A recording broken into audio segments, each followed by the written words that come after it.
और इस समय बड़ी खबर आ रही है। शेख हसीना मामले में यूके का पहला बयान आया है। सभी पक्षों को साथ मिलकर समाधान निकालने की जरूरत, ये कहना है यूनाइटेड किंगडम का। जी हां, आपको बता दें कि शेख हसीना के बांग्लादेश छोड़ने के बाद वो हिंडन एयरबेस पर उतरी, तब से लगातार ये कहा जा रहा है कि उनका अगला डेस्टिनेशन वो लंदन हो सकता है। सीधे हम रुख करेंगे, हमारे संवाददाता उमा शंकर हमारे साथ लगातार बने हुए हैं। उमा, यूके कह रहा है सभी पक्षों को मिलकर समाधान निकालने की जरूरत है, क्या मायने इस बात के?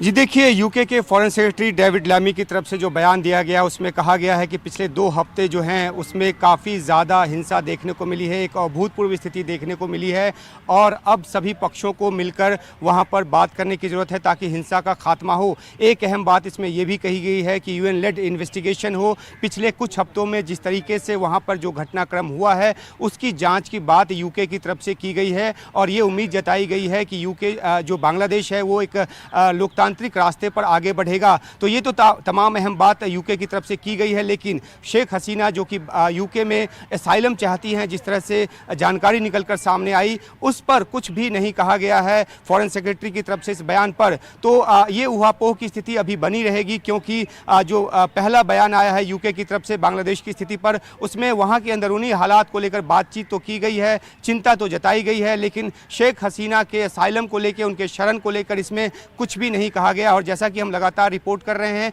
कोशिश शेख हसीना की तरफ से ये है कि उनको लंदन में असाइलम मिले। इसके लिए उनके पार्टी के जो प्रमुख लंदन में हैं वो भी लगातार कोशिश कर रहे हैं। उनकी भतीजी जो हैं, जो कि सांसद हैं, वो भी इस कोशिश में जुटी हुई हैं, लेकिन अब तक कुछ भी अनौपचारिक तौर पर भी सामने नहीं आया है और जो औपचारिक बयान आया है उसमें इस पर कुछ भी नहीं कहा गया है। उमा शंकर, इसको द्वंद्व के तौर पर देखा जाए या फिर ये माना जाए कि यूके इस मामले में फूंक फूंक कर कदम रख रहा है, किसी दुविधा में है क्या?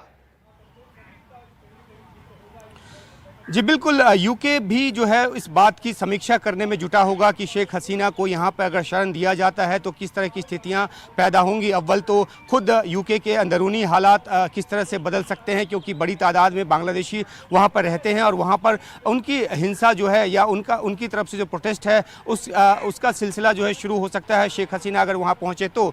दूसरी अहम बात यह भी है कि उनको ये भी देखना होगा कि जो वर्ल्ड डिप्लोमेसी के लिहाज से क्या कुछ ज़रूरी है। अभी एक बात ये भी मानी गई कि बांग्लादेश में जिस तरह की सत्ता की कमान संभाल कर शेख हसीना आगे बढ़ रही थी, अमेरिका भी उनसे खासा नाराज था और अमेरिका भी वहाँ पे जो तानाशाही प्रवृत्ति थी उसको लेकर बार बार जो है एक अलर्ट जो है वो करता था। लेकिन अब जो है क्योंकि उनको देश छोड़ना पड़ा है, प्रधानमंत्री पद छोड़ना पड़ा है, यूके जो है वो अमेरिका का एक साझीदार रहा है, दोनों ही कई रणनीति जो है वैश्विक तौर पर साथ मिलकर बनाते हैं, तो वो अमेरिका की तरफ भी हो सकता हो देख रहा हो। लेकिन अब तक जो है कुछ भी दो टूक ना तो मनाही की गई है और ना ही इस बात का कोई एक तरह से ना एक्नॉलेज किया गया है कि इस तरह क्या कोई जो उनका अनुरोध है वो मिला है। तो ऊहापोह की स्थिति वहाँ यूके में भी है और यहाँ जो हालत है वो तो सबको पता है कि किस तरीके से यहाँ उनका विमान जो है वो हिंडन पे उतरने के बाद वहीं विमान अभी खड़ा है। शेख हसीना हिंडन एयरबेस पे ही या उसके आसपास ही कहीं पर हैं और अभी ये कोशिश की जा रही है